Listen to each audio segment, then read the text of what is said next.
जैसे अभी हमने निवेदन किया कि और किसके द्वार पे जाए मांगने के लिए, जबकि भगवान शंकर जो हैं हर प्रकार से समर्थ हैं, हर प्रकार से देने में समर्थ हैं, कल्याण करने में समर्थ हैं। ऐसा कहा जाता है। दीनों पर दया करने वाले हैं, भक्तों का दुख हरने वाले हैं, सब प्रकार से समर्थ हैं।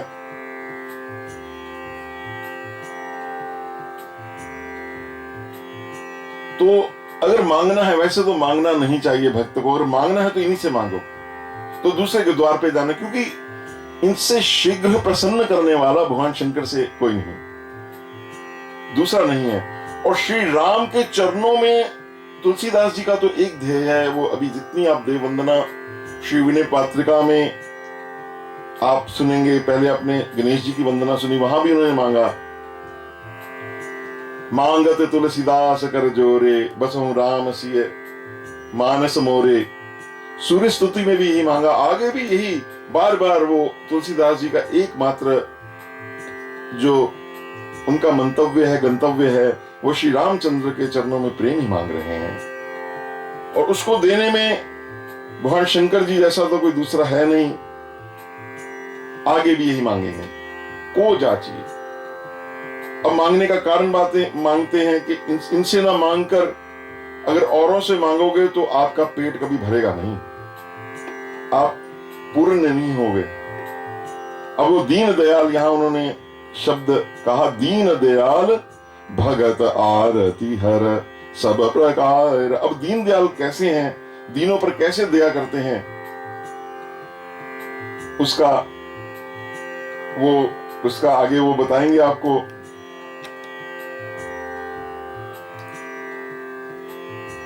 दीन दयाल से उनकी करुणामयता अभी आप सुनेंगे। वो दीन दयाल जो उनकी विशेषता है, कालकूट, पहला उन्होंने बोला, कालकूट जर जरत सुरासुर निज बन लागी कियो विषपान। तो ये कालकूट की थोड़ी आपको विशेष कथा है, सुना देते हैं। विषम गर्जरत सकल सुर वृंद, रामचरितमानस की मैं चुपाई बोल रहा हूं। जरत सकल सुर वृंद विषम गरल जही पान किए, तेहि न भजसी मन मंद को कृपाल शंकर सरिस। वहां भी तुलसीदास कहते हैं, मति मंद, तो और इधर उधर क्यों भटकता है, शंकर के चरणों में जाना, वो हर प्रकार से तेरा नाम प्रभाव जान शिव नी को कालकूट फल दीन। उसको अमृत कर दिया उन्होंने, कालकूट को पी गए उसको, वो दीन दयाल हैं। कालकूट की कथा कहीं हमारे शास्त्र में आती है, मैं श्रीमद् भागवत के से लेता हूं 8वें स्कंद में, तीर्थ और अध्याय 5 से 7 तक ये कथा दर्ज है उसके अंदर, श्रीमद् भागवत के अंदर। उस कथा को हम थोड़ा कहते हैं ताकि आपको भगवान शंकर का वो कितना विध्वंसकारी कालकूट था, जैसे आजकल चल रहा है, ये कोरोना का युग है, इससे बहुत ज्यादा त्रस्त। तो ये अभी जो काल है, इसमें विनय पत्रिका जो ये जीवों की दुर्दशा हो रही है, सब जीवों की, चाहे कहीं बैठे हैं संसार में, उसको बचाने के लिए एकमात्र कोई जहाज है तो ये विनय पत्रिका है। इसका मैंने पहले भाग में विशेष वर्णन किया है। 6ठे मनवंत्र में नारायण भगवान, अजित उनका नाम हुआ, अपने अंश से प्रकट हुए। देवासुर संग्राम में दैत्यों ने देवताओं का विनाश कर दिया। उस समय देवता अमृत धारी नहीं थे, अमृत उन पान नहीं किया था। वो देवता जो जिनको अमर कहा जाता है, वो अमर नहीं थे।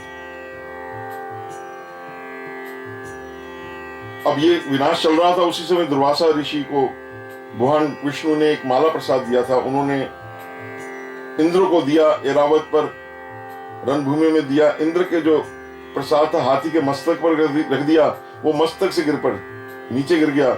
तो उन्होंने शाप दे दिया, तो शीघ्र ही भ्रष्ट हो जाएगा। तो महात्मा का शाप कभी ऐसा अवज्ञा साधु अज्ञा तुरत भवानी, कर कल्याण अखिल के हानि। तो वो श्रीहीन हो गए, इंद्र अपने लोकों से गिर गए, धर्म का कार्य सब बंद हो गए। अब कोई उपाय समझे ना तो ब्रह्मा जी के पास गए। सुमेरु शिखर पे ब्रह्मा जी का ब्रह्मलोक है, वहां से कैलाश पर सब आए हैं, भगवान शंकर के पास आए हैं। भगवान शंकर उन सबको लेकर क्षीर सागर पर गए, वहां परम पुरुष की स्तुति होने लगी और प्रार्थना की, हे मां आप अपना, हे हरि, हरि आ जाओ, हरि आ जाओ, बड़ी देर भई अब आ जाओ। तो हरि वहां प्रकट हुए और हरि ने कहा, देखो हे ब्रह्मा जी, हे शंभुदेव, मैं आपको उपाय बता देता हूं जिससे तुम्हारा सबका हित होगा। ये कार्य बहुत बड़ा है, इसलिए अपना काम निकालने के लिए शत्रु के साथ मेल कर लो, वो उचित रहेगा। जब तक अभी तुम्हारा समय नहीं है, जब तुम्हारी वृद्धि का समय आएगा तब तक मेल कर लो। दोनों मिलकर अमृत निकालने का प्रयत्न करो, उस अमृत से तुम अमर हो जाओगे, फिर दैत्य तुम्हें नहीं मार सकेंगे। ये भगवान श्री हरि उनको कह रहे हैं। और ये जो क्षीर सागर है, इसमें तृण डालो, इसमें औषधियां डालो, लताएं डालो, वनस्पति डालो, इसको मथो। मंदराचल की ये बहुत बड़ा क्षीर सागर है, इसकी अनंतता है। मंदराचल जो सबसे बड़ा पर्वत था, उसकी मथानी बने। सबसे बड़े नाग, अष्ट नाग हैं, उनमें सबसे बड़े नाग हैं वासुकी, उनकी रस्सी बने। और इस प्रकार से जो अमृत निकलेगा सागर से पहले, जो काल, उसमें सबसे पहले कालकूट निकलेगा, उससे डरना मत। उसके बाद फिर 14 रत्न लगेंगे, उसका भी लोभ मत करना। और अंत में अमृत निकलेगा। वो अमृत जब निकलेगा तो फिर मैं उस समय उपाय बताऊंगा। अब ये सब सुन के, उस समय राजा बलि का राज्य था, दैत्य थे। राजा बलि बड़े धर्मात्मा थे, उनसे बात करी कि ऐसे अमृत निकालते हैं, दोनों उसको बांट के पी लेंगे। उनको अच्छी लगी दैत्यराज को ये कि अच्छी बात है, कौन अमर नहीं होना चाहता। ये एम्ब्रोसिया काफी जो भी लोग हैं पीना चाहते हैं, चाहे ईस्ट के हो चाहे वेस्ट के हो। आज अमृत मिल जाए तो अपना सारा सर्वस्व निछावर कर देंगे कहीं से अमृत प्राप्त हो जाए। ऐसी वैक्सीन, अमृत वाली वैक्सीन ढूंढने के लिए हर कोई प्रयत्नशील है। तो दानव, दैत्य और देवगण तीनों ये सब मिलकर मंदराचल के पास गए, उसको खाड़ कर ले आए। वो इतना भारी पर्वत था, वो नीचे रास्ते में गिर गया, बहुत से तो उसके नीचे कुचल कर मर गए। फिर भगवान ने देखा कि ये तो पस्त हो गए हैं, ये मंदराचल को उठा नहीं पाएंगे, तो भगवान ने अपने श्री गरुड़ को भेजकर भगवान उसको मंदराचल को, आप सोचिए कितने बड़े वो गरुड़ हैं। ये दिव्यता है महाराज, ये हमारा सनातन धर्म संस्कृति है। भगवान ने एक हाथ से उस पर्वत को उतारे, जिन्होंने एक उंगली से, वो गिरिधर, वही है गिरिधर, एक अंगुली से, एक छोटी इस उंगली से जिन्होंने श्री गिरिधर हटाया, उन्होंने वो मंदराचल को हाथ उठाकर गरुड़ पे रखा और क्षीर सागर पहुंचा दिया। और वासुकी को भी वो कहा, भैया आपको भी थोड़ा अमृत मिलेगा। वासुकी भी तैयार हो गए। अब भगवान ने कहा, ये मंदराचल तो हिलेगा, जब कोई भी चीज से मंथन होता है तो वो वस्तु हिलेगी, तो ये फिर ना गिर पड़े। तो भगवान ने कहा, मैं आपकी सहायता करूंगा। तो एक रूप से भगवान कच्छप बनकर उसके नीचे, बोल कच्छपावतार की जय, भगवान कछुआ बनकर उसके नीचे विराज में गए। अब बहुत मथने पर जब अमृत न निकला तो भगवान संयम कहते मथने लगे। तो सबसे पहले वो हलाहल विष, जिसको कालकूट विष कहते हैं, वो निकला। अब वो विष त्रस्त करने लगा, सब उसकी ज्वाला से रहे, ये क्या, भागने लगे। भगवान विष्णु भी वहां से अंतर ध्यान हो गए। अब भगवान का इशारा पाकर सब मृत्युंजय भगवान शिव की शरण में गए कि सबने कहा वही बचा सकते हैं। भगवान शिव उस समय समाधि में बैठे थे, ऐसा कहते हैं। मां पार्वती ने कृपा की और भगवान शिव ने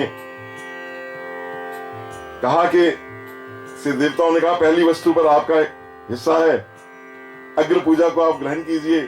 भगवान हंसने लगे और उन्होंने सती जी से बोला कि ये प्रजापति महान संकट में है, ये श्रीमद् भागवत से मैं आपको बता रहा हूं। उसका देखकर सती जी बोले कि इनकी प्राणों की रक्षा करना हमारा कर्तव्य है, मैं इस विषय को पी लूंगा। इससे इनका कल्याण होगा। तस्मादिदम भुंजे प्रज्ञानाम सरस्तु में। 8वां भागवत का अध्याय, 8वां स्कंद 7वां अध्याय 40वां श्लोक। भगवान ने कहा बिल्कुल इच्छा में, हमारे ये बच्चे हैं, सब इनको बचाना चाहिए। तो शिव जी ने इस मौके पर श्री राम नाम अखिलम मंत्र बीजम संजीवनम चेत उद्धय प्रविष्टम हालाहलम वा, वो हिलता हिल के पैदा, इसलिए उसका नाम ही हलाल विष था। वा प्रलया अनलम, जो प्रलय की जैसे लगता है प्रलय आ जाए। वा मृत्योर मुखम वा विशतम कुतो भयम, भगवान शंकर उसको पी गए और उनका नाम नीलकंठ पड़ गया, क्योंकि भगवान उस समय सबने कहा, ये श्री नंदीश्वर जी कह रहे हैं कि श्री राम के नाम के परम महत्व से शिव जी ने हलाल का पान कर लिया। तो भगवान ने जब वो विष पी लिया वो सारा, तो वो सब देवताओं ने प्रार्थना करी, ये इतना महान कार्य आपने किया है, हम चाहते हैं उसका चिन्ह जरूर आप यहाँ पे रख लें। आपको तो ये, आपके लिए तो विष कुछ भी नहीं है, पर हमारी प्रार्थना से आपका ये जो कंठ है यहाँ पे आप इसका निशानी रख लें, तो हमें याद रहेगा कि आपने हमारे लिए ये महत् कार्य किया था। ठीक है, एवं अस्तु बोले। तो भगवान शंकर ने वो नीलकंठ हो गए भगवान, ऐसा वो कहते हैं। कालकूट जर जरन सुरासुर निजपन लागी, अपना समझकर, सबको अपना समझकर उन्होंने वो विष पिया। अब दूसरा दीन दयालता का उदाहरण, दारुण धनुज जगत दुखदायक जार्यो त्रिपुर एक ही बाण। ये भी श्रीमद् भागवत के 7वें अध्याय में इसका वर्णन आया है कि एक बार जब देवताओं ने सब असुरों को जीत लिया, देवता ये जो ये ऋणात्मक और धनात्मक, ये पॉजिटिव नेगेटिव्स का जो ये अनादिकाल से चलाया है, कभी किसी का पड़ला भारी, कभी किसी का पड़ला भारी, भगवान बैलेंस कर देते हैं, बाद में समझाते हैं। जब हम बहुत ज्यादा इस समय जैसे पृथ्वी पर सब जीवों को ये लगा कि हम गॉड पार्टिकल बना लेंगे, सब हमारी प्रकृति कंट्रोल में है, तो भगवान का ये छोटा सा इतना सा जीवाणु भी, कितना सब सारे संसार को, कोई ऐसा विश्व का कोना नहीं है जहां त्रसित नहीं कर रहा। अब भगवान फिर उसको अपने कर देंगे, आप घबराइए मत, भगवान मंगलमय है। उनके होते कुछ किसी का बाल वो होगा, जो जिनका प्रारब्ध है आएंगे जाएंगे, वो चलता रहेगा, लेकिन भगवान पे विश्वास रखिए, वो मंगलमय है। विषय पे आते हैं। तो त्रिपुरासुर ने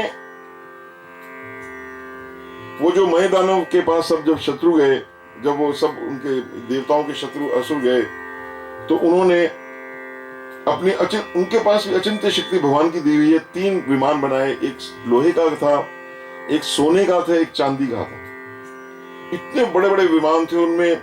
वो विमानों का कहाँ जाना है, क्या है, वो विमान जैसे आप समझिए आजकल के ये जो राफेल हैं इससे भी ऊपर, किसी की पकड़ में नहीं आने वाले। ये राफेल तो वो तो अंतरिक्ष में सर्वत्र अपार कहीं भी जा सकते थे, विमान के आकार के थे। और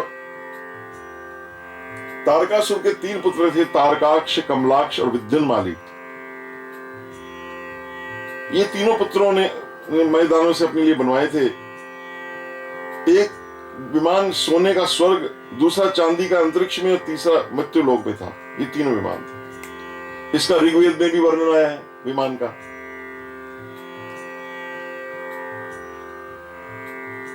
और असुरों ने वो जो ये तीनों के बीच में एक अमृत कुंड बना। अमृत कुंड ऐसा था जैसे ही कोई देवता उनका मारते, किसी दानव को मारते, किसी को करते, वो दानव उस अमृत कुंड में जो मरते उनको डालते, वो जिला देते। वो जो उनके गुरु थे शुक्राचार्य, वो उनको दोबारा और शक्ति पाकर कर देते। उस वो अमृत का कुंड था। इस प्रकार बहुत अत्याचार बढ़ गया। ये तीनों ने ब्रह्मा जी से बहुत 1000 वर्ष तपस्या, दैत्य जो थे बड़ी तपस्या करते थे महाराज, वो मन मांगा था।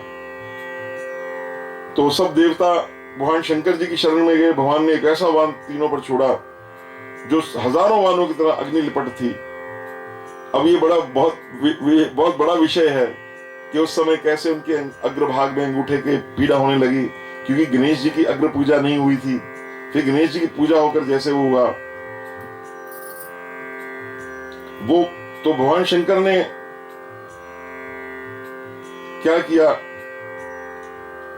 उन्हें देखा कि वो जब भी मारते वो वान उनके, वो फिर दोबारा से सब वो अमृत कुंड में डालते सब जीवित हो जाते। भगवान शंकर ने कहा अब क्या जाए।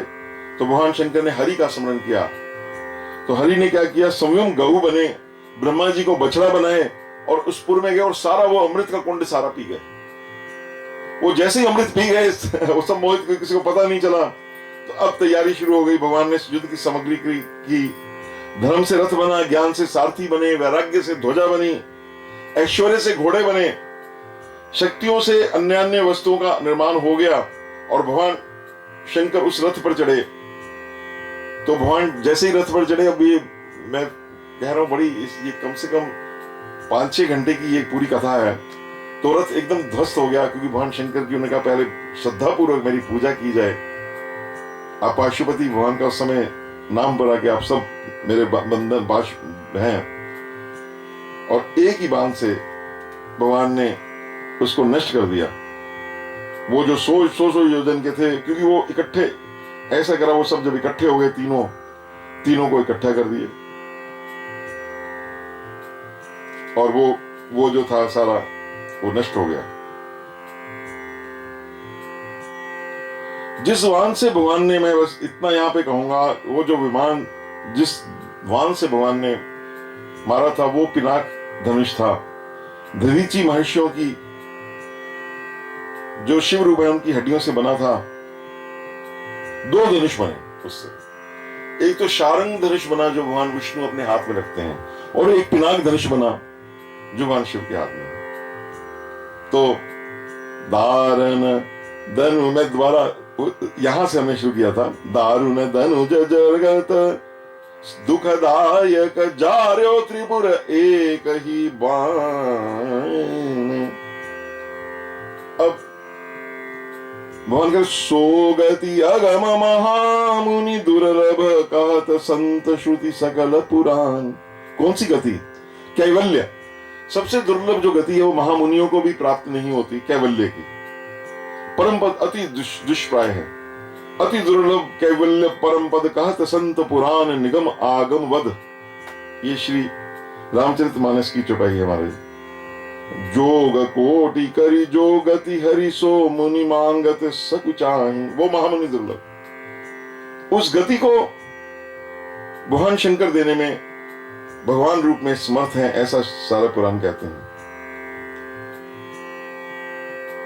लेकिन इसमें एक विशेषता है, उस गति में यह नहीं देखा जाता कि आप ऊंचे हैं कि नीचे हैं, आप पशु हैं, कीट हैं, पतंग हैं, क्या हैं। सोई गति मरण काल अपने पुर देत सदा शिव सब ही समान। अब उनके कितने बड़े दीन दाता हैं। दाता का गुण क्या है? दाता उसको महादानी कहते हैं जो ये ना देखे, नाप के ना दे कि इसको इतना देना है, इसने मेरे लिए इतनी सेवा करी है। समान रूप में जो सबको दान दे उसको दाता कहते हैं, महामुनि कहते हैं। तो जो गति अगम महामुनि गावही तब पुर कीट पतंग पावही। तो सबको वही गति देते हैं। जासु नाम बल शंकर काशी देत सबई समगति अविनाशी। वो श्री राम भगवान से उन्होंने ये वरदान प्राप्त किया है, वो नाम जपते हुए कृतार्थ होते रहते हैं तो एक ही। और मुक्ति के लिए आपके राम नामात्मक मंत्र को देते हैं। रंग रामाय जो षडक्षर मंत्र है वो जीव के कान में वो दे देते हैं। ऐसा साक्षात परमहंस रामकृष्ण ने भी देखा था। तो ये शंकर भगवान की है।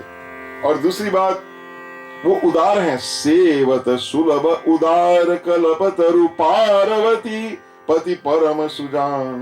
देखिए यहां परम सुजान को कहा, इतना काफी था कि वो कल्पतरु उदार हैं।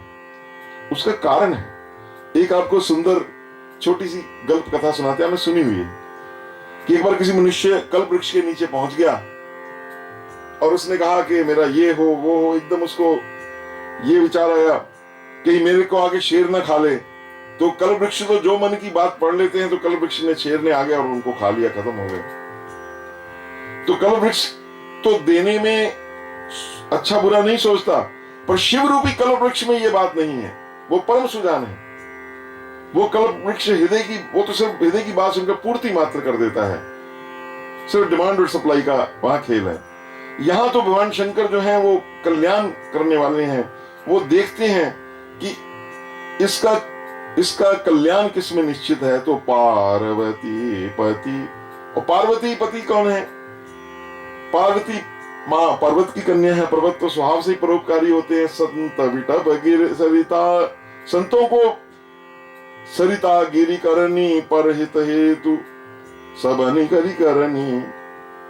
और माँ ने तो वो तो है ही परोपकारिणी कथा, जो सकल लोक हितकारी, सोई पूछन च शैल कुमारी। तुम रघुवीर चरण अनुरागी, कीनहु प्रश्न जगत हित लागी। ऐसी जो माँ है, कृपा करने वाली हैं। अब भगवान ये कह रहे हैं तुलसीदास जी का, अभी हम अंतिम जो इसका विनय पत्रिका का है, ये बहुत विशाल महाराज ग्रंथ है। वो तुलसीदास जी मांग रहे हैं देहु काम रिपु। आप काम सबसे जीव के हमारे जो पंचम पुरुषार्थ है भगवान का, अर्थ धर्म काम मोक्ष, ये तो प्राप्त, लेकिन पंचम पुरुषार्थ जो प्रेम है उसको प्राप्त करने के लिए सबसे कामनाओं की इच्छाओं की समाप्ति होनी बहुत जरूरी है भैया। जब तक आपकी हर एक कामना समाप्त नहीं होगी, आप पंचम पुरुषार्थ भगवान के निष्केवल प्राम को प्राप्त नहीं कर नहीं सकते।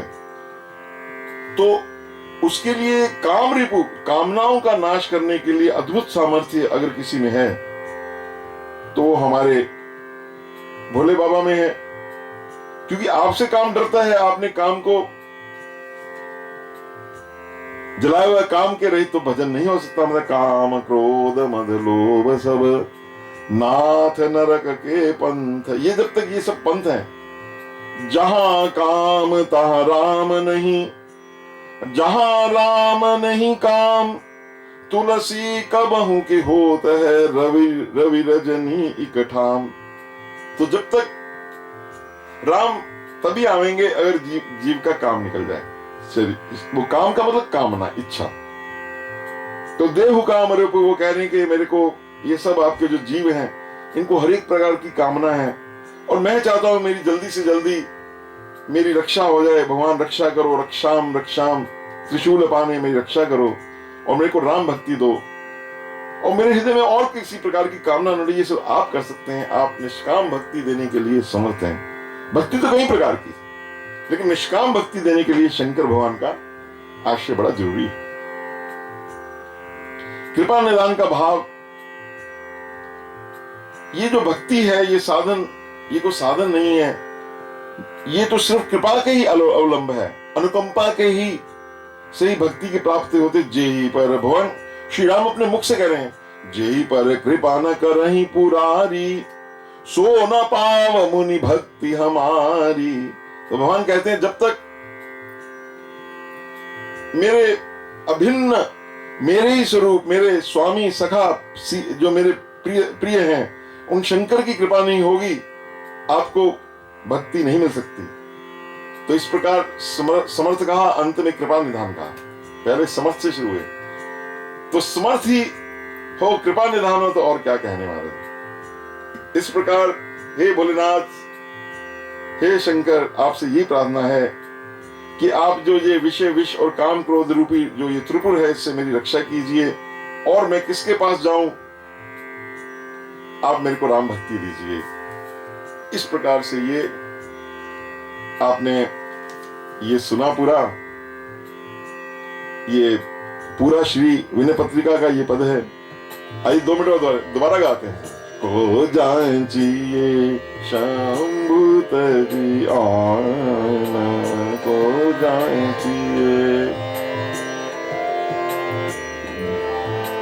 दीन दयाल भगदिया रति हर, दीन दयाल भगदी आरती हर, सब प्रकार समर्थ भगवान को जांचिए शंभु तजी आन को जांचिए, को जांचिए शंभु तजी आन को जांचिए, जांचिए शंभु तजी आन को जांचिए शंभु तजी आन। दीन दयाल,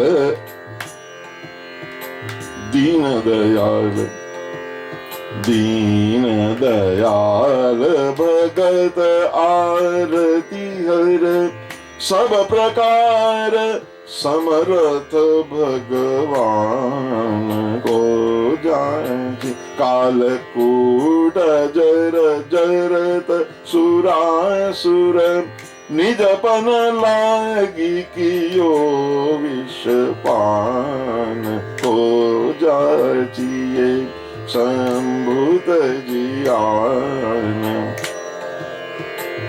दारुण धनुज जगत दुखदायक, जार्यो त्रिपुर एक ही बान को जांचिए।